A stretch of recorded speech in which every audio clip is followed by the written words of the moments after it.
Ever since Darth Vader's defeat to Obi-Wan Kenobi back on Mustafar, which of course resulted in him losing most of his original body, the once trust and belief that his master Palpatine had in him began to wane. Due to that incident, Palpatine no longer viewed Vader the same as he once had, knowing how much weaker he had now become. This in turn saw Palpatine attempt to constantly look for a new replacement apprentice. And each and every time, Vader kept proving to Palpatine how there was no one else who could sufficiently replace him. However, that is until Luke Skywalker entered the scene and piqued the interests of both Vader and Palpatine, each for their own reasons. Vader of course wanted to recruit Luke to be by his side, so that together they could take on and defeat Palpatine. Then again, Palpatine on the other hand became more excited with the prospect of finally replacing Vader with Luke, another Skywalker no less, who was also a more younger and potentially stronger candidate.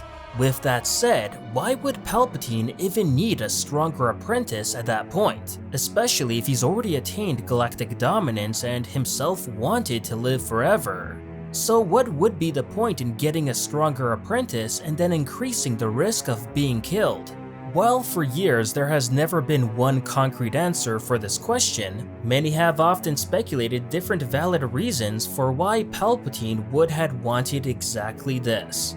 This being that first, other than the rule of two, having a strong apprentice would keep Palpatine on his toes and force him to keep getting stronger himself. Having a weaker apprentice that stands no chance against him would only make himself weaker, as he would have little motivation to strive for improvement on himself. The second reason is to cut the competition in half. Together, both Luke and Vader pose a potential threat to him, so at the very least, Palpatine only needs to dispose of one of them, so he pits them against each other to see who's the most powerful. If Vader wins, then fine, Luke would have been a waste of time in the end anyway. But if Luke were to win, then at least Vader is out of the picture, and Palpatine is free to manipulate Luke into the dark side.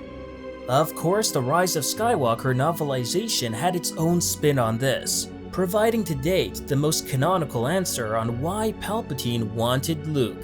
And no, it wasn't to take him as an apprentice, but rather have Luke strike him down, thus allowing Palpatine's essence to transfer into Luke and take him over.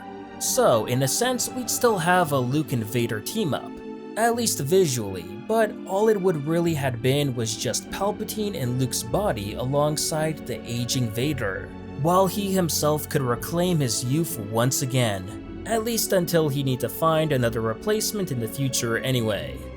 This is N7 from Silo, signing off.